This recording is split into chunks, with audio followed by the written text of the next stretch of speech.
새번역 사도신경으로 신앙 고백하겠습니다. 저는 전능하신 아버지 하나님 천지의 창조주를 믿습니다. 저는 그분의 유일하신 아들 우리 주 예수 그리스도를 믿습니다. 그분은 성령으로 잉태되어 동정녀 마리아에게서 나시고 본디오 빌라도에게 고난을 받아 십자가에 못 박혀 죽으시고 장사된 지 사흘 만에 죽은 자 가운데서 다시 살아나셨으며 하늘에 오르시어 전능하신 아버지 하나님 우편에 앉아 계시다가 거기로부터 살아있는 자와 죽은 자를 심판하러 오십니다. 저는 성령을 믿으며 거룩한 공교회와 성도의 교제와 죄를 용서받는 것과 몸의 부활과 영생을 믿습니다. 아멘. 거룩하신 하나님 아버지 감사합니다. 간밤에도 편히 쉬게 해주시고 새벽에 기도하는 자리에 불러주시니 감사합니다. 이 시간 저희들 마음 중심으로 주님을 경외하게 하여 주시옵소서. 예수님 이름으로 기도드리옵나이다. 아멘. 찬송가 220장입니다.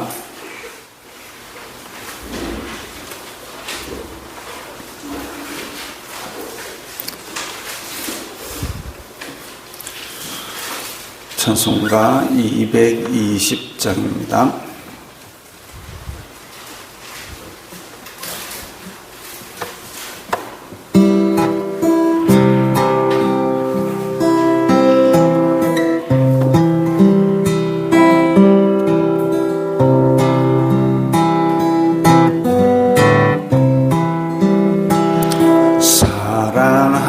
사랑하는 주님 앞에 형제 자매 한 자리에 크신 은혜 생각하며 즐거운 찬송 부르네. 내 주 예수 본을 받아 모든 사랑 내 몸같이 환난 근심 위로하고 진심으로 사랑하세. 사랑하는 주님 앞에 온갖 충성 다 바쳐서 괴로우나 즐거우나 주님만 힘써 섬기네. 우리 주님 거룩한 손 제자들의 발을 씻어 남 섬기는 종의 도를 몸소 행해 보이셨네. 사랑하는 주님 예수 같은 주로 섬기나니 한 피바다 한 몸이루 형제여 친구들이여 한 몸같이 친밀하고 마음으로 하나 되어 우리 주님 크신 뜻을 지성으로 준행하세.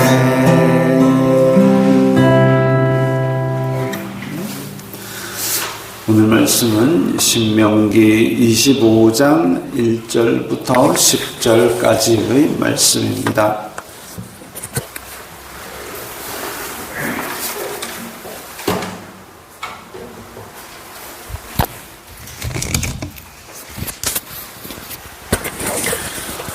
신명기 25장 1절부터 10절까지의 말씀 함께 읽겠습니다. 사람들 사이에 시비가 생겨 재판을 청하면 재판장은 그들을 재판하여 의인은 의롭다 하고 악인은 정죄할 것이며 악인에게 태형이 합당하면 재판장은 그를 엎드리게 하고 그 앞에서 그의 죄에 따라 수를 맞추어 때리게 하라. 40까지는 때리려니와 그것을 넘기지는 못할지니 만일 그것을 넘겨 매를 지나치게 때리면 내가 내 형제를 경히 여기는 것이 될까 하노라. 곡식 떠는 소에게 망을 씌우지 말지니라. 형제들이 함께 사는데 그 중 하나가 죽고 아들이 없거든 그 죽은 자의 아내는 나가서 타인에게 시집가지 말 것이요 그의 남편의 형제가 그에게로 들어가서 그를 맞이하여 아내로 삼아 그의 남편의 형제 된 의무를 그에게 다 행할 것이요 그 여인이 낳은 첫 아들이 그 죽은 형제의 이름을 잊게 하여 그 이름이 이스라엘 중에서 끊어지지 않게 할 것이니라. 그러나 그 사람이 만일 그 형제의 아내 맞이하기를 즐겨하지 아니하면 그 형제의 아내는 그 성문으로 장로들에게로 나아가서 말하기를 내 남편의 형제가 그의 형제의 이름을 이스라엘 중에 잊기를 싫어하여 남편의 형제 된 의무를 내게 행하지 아니하나이다 할 것이요 그 성읍 장로들은 그를 불러다가 말할 것이며 그가 이미 정한 뜻대로 말하기를 내가 그 여자를 맞이하기를 즐겨하지 아니하노라 하면 그의 형제의 아내가 장로들 앞에서 그에게 나아가서 그의 발에서 신을 벗기고 그의 얼굴에 침을 뱉으며 이르기를 그의 형제의 집을 세우기를 즐겨 아니하는 자에게는 이같이 할 것이라 하고 이스라엘 중에서 그의 이름을 신 벗김 받은 자의 집이라 부를 것이니라. 아멘. 이스라엘 자손들이 살아가는 다양한 생활 속의 법이 오늘 제시됩니다. 재판장, 이 고대에는 재판장이 재판을 바르게 하는 것이 굉장히 중요했습니다. 그래야만이 이 사회의 기강이 바르게 서고 사회가 정의롭게 흘러갑니다. 많은 사람들이 권력도 없고 힘도 없을 때에 재판장에 호소해서 그걸 바르게 공의롭게 세워나가지 않으면 그 사회는 그야말로 안으로 폭 썩어 무너져 버리게 됩니다. 고대에 그래서 재판장들에게 뇌물을 바치는 사람들이 있었습니다. 뇌물을 바쳐서 나에게 유리하게 판결을 해달라. 근데 사람의 일상생활이 이건 선, 이건 악, 명확하게 구별 안 되는 그런 사건들도 많이 있습니다. 그러니까 우리가 지금 현대에도 형사사건이 있고 민사사건이 있지 않습니까? 형사사건은 누가 봐도 죄인 이런 것들이 대부분이겠죠. 그런데 민사사건, 뭔가 뚜렷이 잘못은 없는데 서로의 이익이 상충될 때 우리도 그런 일이 있지 않습니까? 교통사고, 차 접촉사고가 났다. 차 접촉사고가 났는데 아무리 생각해도 나는 잘못한 게 없는데 제가 잘못했다. 근데 저쪽도 그렇게 생각을 합니다. 보험사에서 와가지고 니도 운행 중이고 니도 운행 중이니까 무조건 5대5다. 막 이렇게 해버리면 불만이 생기는 거죠. 그래가지고 이제 행정심판까지 가고 민사소송까지 가고 그랬을 때에 이게 네가 잘못이다. 100대 빵 이렇게 나오면 얼마나 좋겠습니까마는 100대 빵이 아니고 3대 7이 될 수도 있고 6대 4가 될 수도 있고 이 가르기가 쉽지가 않은 거죠. 그랬을 경우에 재판장은 공의로 판단해서 네가 잘못했다. 네가 잘했다. 이걸 깨끗하게 판단을 해야 되는데 뇌물을 받거나 판결을 굽게 하거나 아니면 권력자다. 내 아는 사람이다. 이렇게 해가지고 판결이 굽어버리면 이 사회는 썩어 무너집니다. 이 사법부가 제대로 서야 사회적인 정의가 바르게 서고 그 사회가 썩어 무너지지 않습니다. 사법 정의는 굉장히 중요한 일이죠. 그래서 고대에서부터 지금까지도 사법부의 독립을 중요시하는 게 그겁니다. 그리고 사법부가 그렇게 뇌물을 받고 판결을 굽게 할 경우에는 더욱 처벌이 중요한 것도 그런 사회의 유지와 관계되어 있기 때문입니다. 그래서 누군가에게 뇌물을 받고 판결을 굽게 하거나 죄가 있는데 없다 하거나 이러면 그 사회는 소망이 없어지는 거죠. 그때에 그래서 잘못한 사람들에게 벌을 주는데 때리거나 아니면 벌금을 내라 하거나 아니면 보상을 해줘라 하거나. 근데 오늘 본문에는 이제 때리는 벌을 이야기합니다. 40대까지만 때리게 되어 있다. 40대를 때려라 그 얘기가 아니라 벌을 줄 때에 저거는 곤장 10대를 때리세요 하고 처벌을 할 수도 있고 2대만 때리세요 할 수도 있는데 너무 큰 죄를 지었다. 그러면 저 사람은 60대를 때리세요 이렇게 할 수도 있지만 40대를 넘어서 때리게 되면 이건 인격을 밟아버리는 그 정도의 심한 벌이 되기 때문에 그래서 그렇게까지는 때리지 말라라고 제한을 두는 거죠. 제한을 두는데 왜 그러느냐? 내 형제를 경히 여기는 너무 인격적으로 모욕을 주는 데까지 벌을 줘서는 안 된다. 그렇기 때문에 40대까지만 때려라. 근데 이것을 제대로 지키기 위해서 후대에는 40에 하나 감한 매 39대까지 때린다 그랬습니다. 아주 심각한 죄를 지으면 39대 때리죠. 근데 사도 바울은 39대까지 때리는 매를 몇 번이나 맞았습니다. 그건 서신서에 나오지만 사도행전에는 또 그렇게 나오지 않아요. 39대까지 때리는 매를 여러 번 맞았다. 그러니까 사도 바울은 잡혀가지고 예수님을 전하는 그것 때문에 이 제사장과 그리고 성읍 장로들이 39대까지 때리는 벌을 말이 그렇지 싱가포르에서는 지금도 태형이 있습니다. 싱가포르에서는 지금도 태형이 있는데 어떻게 하느냐면 입간판처럼 생긴 곳에다가 사람을 이렇게 엎드려 놔두고 때리는데 처음 맞은 사람은 한 대 맞고 기절하기도 한답니다.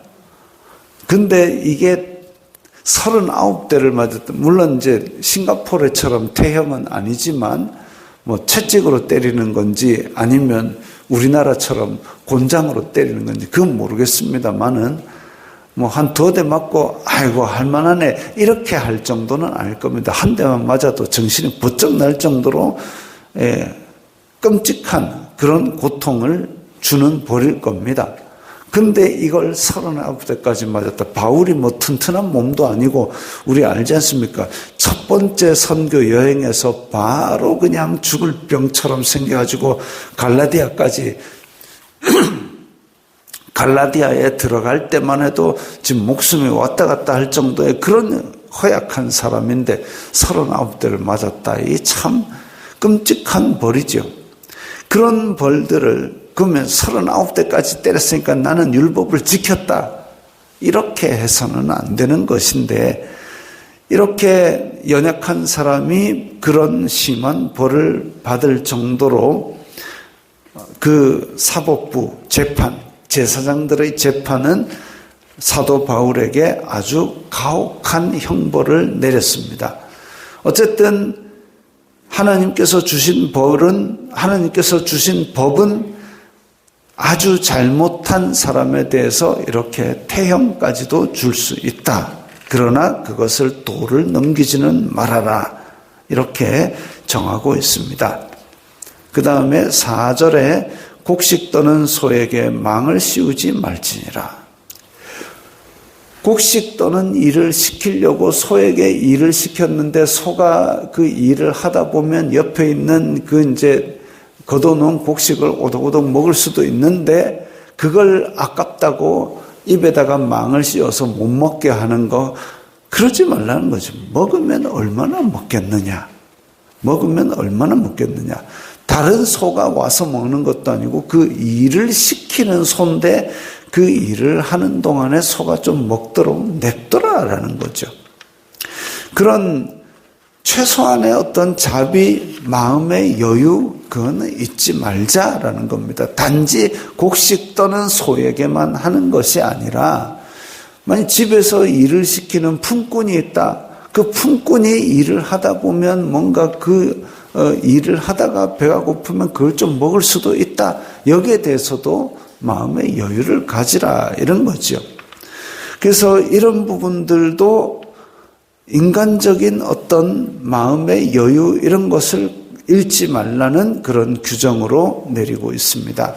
그리고 오늘 뒷부분에 반 정도를 차지하는 그 계대 혼인법에 관한 법입니다.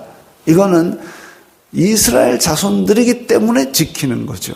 고대 사회에서 그런 동네에서는 어느 정도 했는지 모르겠지만 이스라엘 자손들은 요단강을 건너가서 약속의 땅을 나누어 가집니다.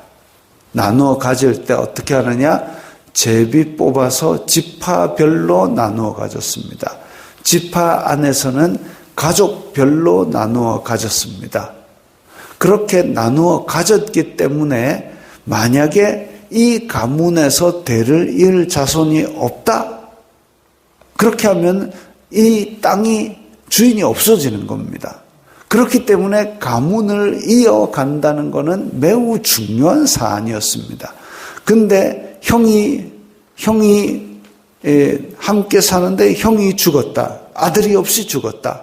그러면 그 형이 나누어 받은 기업, 그 땅은 이제 주인이 없어지는 겁니다. 그리고 형수는 기업이 없이 쫓겨나는 겁니다. 과부는 이제 기업이 없어지는 거죠. 그렇게 되면은 지금 혈통을 보존할 수도 없고 이 형의 이름으로 이어받은 가문의 땅도 없어지고 그리고 과부는 경제적으로 이제는 아무런 의탁할 곳도 없어지고 그러면 이 공동체에 문제가 생기는 거죠. 그래서 그 동생이 대신에 남편의 이 아내와 결혼하여서 고인의 혈통도 보존하고 기업을 나누어 받은 땅도 이어가게 만들 뿐더러 취약한 이 과부에 대해서도 구제책을 마련하는 겁니다. 이것은 지금 율법적인 의무로 주어진 것이기 때문에 이걸 부과하고 그걸 지켜야 되는데 문제는 그 형제가 이거 나는 도저히 이행하지 못하겠다. 우리 룻기에 보면 보아스가 그 기업을 잇게 하기 위해서 가장 가까운 친척에게로 가지 않습니까? 그래가지고 이 엘리멜렉의 땅을 이어받아라. 이어받겠다. 그런데 그 룻과 결혼해서 이어받아야 된다. 라고 하니까 나는 그렇게 못하겠소. 이 장면이 나옵니다. 못하겠소가 할 수 있다는 얘기죠. 거부할 수 있다. 그러면 어떻게 하느냐? 성읍 장로들 앞에서 신을 벗기고, 신을 벗긴다라는 의미는 땅을 밟고 소유권을 주장하는 건데 그거를 못하겠다라니까 땅을 밟는 신발을 뺏는 겁니다. 그 다음에 여기 형수는 이제 그 얼굴에 침을 뱉는다. 침을 뱉는다라는 것은 수치와 모욕을 상징합니다. 그래서 공동체의 기업을 잇게 만드는 부분에 대해서 나는 거부한 사람이다. 집안의 이 재산을 잇게 만드는 것을 거부한 사람이다. 라고 해가지고 신발도 벗기고 얼굴에 침도 뱉고 수치와 모욕을 당하고, 그리고 그 집은 신 벗긴 자의 집안이다라고 공동체 안에서 아주 치욕스러운 이름까지, 꼬리표까지 달게 만드는 그런 일이 됩니다. 이거는 이제 룻기랑은 좀 다릅니다. 왜냐하면 룻기에 있는 것은 가장 가까운 친척이 그 고엘이라는 법칙에 의해서 기업 무르기를 하는 것이고, 여기는 지금 남편의 동생이 그걸 해야 되는 건데, 남편의 동생은 보다 더 의무적으로 이 일을 했어야 되는데 그걸 거부한다. 이러니까 이거는 이제 수치와 모욕을 그 가문의 꼬리표처럼 달고 사는 겁니다. 왜 그 꼬리표처럼 다는 치욕을 가지느냐? 공동체가 유지될 수 있는 명예를 거부했기 때문에. 그래서 이런 수치와 모욕을 줘서라도 어쨌든 이 공동체가 그 형의 이름으로 기업이 유지가 되도록 만든 거죠. 이렇게 일상생활에 살아갈 때에 지켜야 될 내용들을 하나하나 지정을 했습니다. 오늘날도 이걸 지키라라는 얘기는 아닙니다. 그러나 이걸 제정해 주신 하나님의 의도가 무엇이냐? 사법 정의를 바르게 세워야 되고 재판을 굽게 하지 말고, 그러나 사람이 살아가는 데 있어서 곡식 떠는 소에게는 그 먹는 데 대한 자비를, 여유를 가지고 살고, 공동체가 그 공동체 안에서 도와서 해결할 수 있는 부분을 자기네들의 명예로 알고, 이런 부분들은 우리가 오늘날에도 이 정신을 이어받아서 잘 지켜나가고 그것을 명예롭게 생각하는 것이 이 신명기의 정신일 것입니다. 그래서 어려운 사람도 돕되 아까 소처럼 우리에게 일을 하는 사람, 또 공동체의 가까운 친족을 먼저 챙기고 돌아보고 이렇게 하는 것들, 이런 것들이 이 신명기의 정신일 겁니다. 오늘날에도 이런 것들은 충분히 우리가 고려하고 실천할 수 있는 내용이죠. 그러면 이 상황, 이 복잡다단한 상황에서 우리가 어떻게 하라면니까? 기도하면서 성령님께 지혜를 간구하시면 후히 주시고 꾸짖지 아니하시는 하나님께서 지혜를 주실 것이라고 야고보서에 나와 있습니다. 그렇게 기도하면서 하나님의 지혜로 이 복잡한 생활에서 명예로운 삶을 사시기 바랍니다. 기도하겠습니다. 주기도문합니다. 하늘에 계신 우리의 아버지, 아버지의 이름을 거룩하게 하시며 아버지의 나라가 오게 하시며 아버지의 뜻이 하늘에서와 같이 땅에서도 이루어지게 하소서. 오늘 우리에게 일용할 양식을 주시고 우리가 우리에게 잘못한 사람을 용서하여 준 것 같이 우리 죄를 용서하여 주시고 우리를 시험에 빠지지 않게 하시고 악에서 구하소서. 나라와 권능과 영광이 영원히 아버지의 것입니다. 아멘.